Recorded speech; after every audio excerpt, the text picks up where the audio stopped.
سب سے پہلے یہ نکتہ سمجھنا ہوگا کہ حضرت امام حسین رضی اللہ تعالی عنہ نے یزید کی بیعت سے انکار کیوں کیا، تو اس پر مفصل گفتگو درکار ہے۔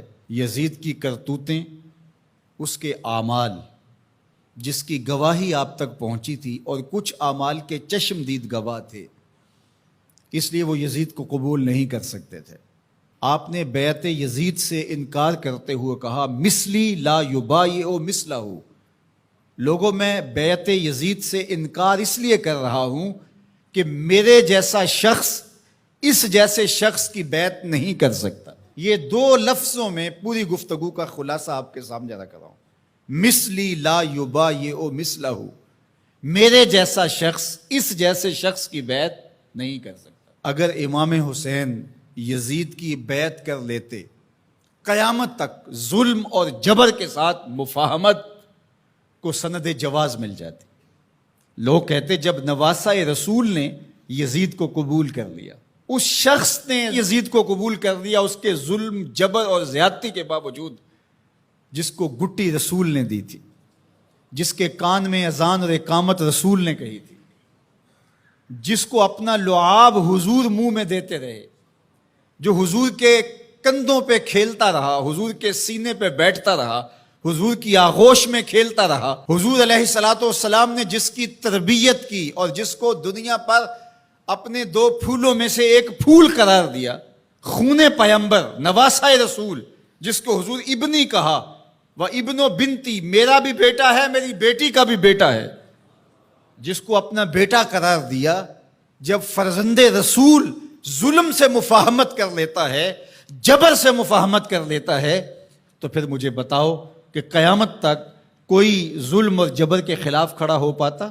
ایسا راستہ کھلتا کہ بند ہونے کا نام ہی نہ لیتا۔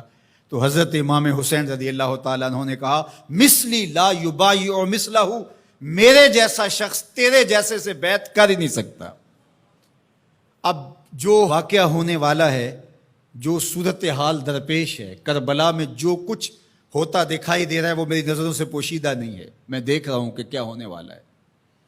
آپ نے مقام بیضا پہ جو خطبہ دیا، راستے میں ایک مقام پڑتا ہے اعیان و انصار کے ساتھ، اور آپ نے اس میں ایک تاریخ ساز جملہ ارشاد کیا جو آپ کے فلسفہ شہادت کو اجاگر کر دیتا ہے۔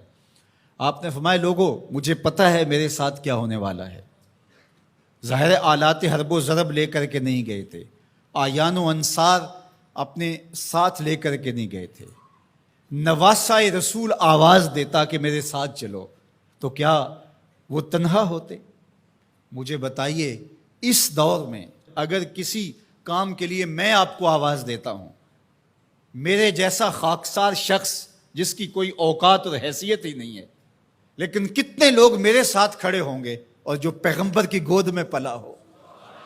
جب حسین ابن علی آواز دیتے تو کیا لوگ ساتھ کھڑے نہ ہوتے؟ ترماح بن عدی بن حاتم، یہ حاتم تائی کا پوتا ہے، حضرت عدی بن حاتم کا فرزند ہے، جو حضور پر ایمان لائے صحابی رسول کا فرزند ہے۔ یہ راستے میں حضرت امام حسین کو ملا، تو اس نے کہا کہ حضرت اگر آپ میرے ساتھ چلے جائیں تو میں چند دنوں کے اندر 30,000 افراد کا لشکر آپ کی پشت پہ کھڑا کر دوں گا، اور پھر ہم یزید کی اینٹ سے اینٹ بجا کے رکھ دیں گے۔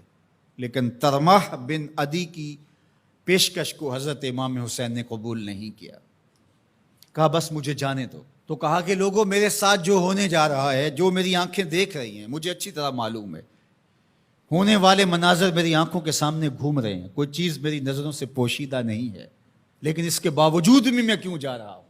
تو وہ لفظ سنیے، عزیمتوں کی کتنی دل آویز کہانی ہے، کانسیپٹ کتنا واضح تھا، تصور کتنے واضح تھے۔